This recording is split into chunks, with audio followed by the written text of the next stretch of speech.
কত সুন্দর একটা ফানি ভিডিও দেখতে দেখতে আপনাদের পেট ব্যথা হয়ে যাবে।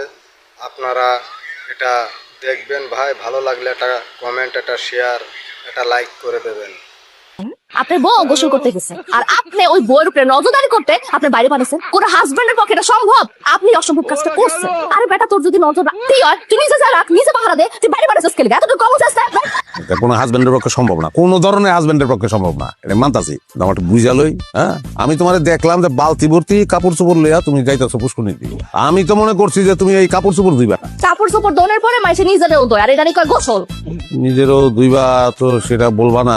যাই হোক, আমার বোঝা একটু ভুল হয়ে গেছে। আমার আবার একটা ফোন আইছিল, 2 মিনিটের জন্য বাইরে গেছিলাম, তখনই ওরে দায়িত্বটা দিছিলাম যে তুই একটু নজর রাখিস।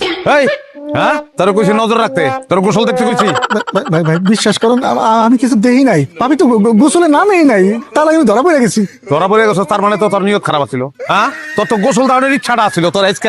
ভাই ভাই ভাই ভাই ভাই, কি করতাম কোন? আপনি তো আমার দায়িত্ব দিচ্ছেন, আমি তো আপনার দায়িত্বের অবহেলা করতে পারি না ভাই। দায়িত্বের অবহেলা করতে পারছ না? তোর নিজের কোনো কাণ্ড জ্ঞান নাই। আমার কাণ্ড জ্ঞান আসছিল তো কি, আমি খাড়াই আছিলাম। ভাবিরে কিল্লিকে আপনি পাহাড়া দিতে পাঠাচ্ছেন আমি জানি না। আপনার শেষ বউ হ্যাঁ পানিতে ডুবে মরে গেছিল, এর লিগেই তো। এটা তো আমি জানি।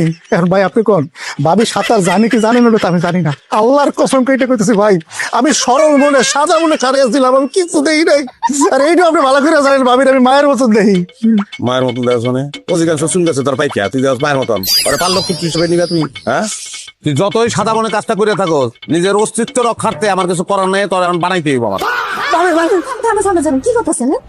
থামেন, একটা ভুল করে ফেলছে, মাফ করে দেন। আর শুনেন, সবসময় না সবকিছুতে নজরদারিতে রাখবেন না মানে, হ্যাঁ আমার বিরক্ত লাগে। আমি পুকুরের পানিতে ডুবা মরবো না, এত কষ্ট করে আমি মরবো না। এত কষ্ট করে মরতে হইলে আপনার বিয়ে করে নাইতাম না। এখন আমি যাইতাছি, খবরটা পিছন পিছন আসবে না, কারো পারে দিল।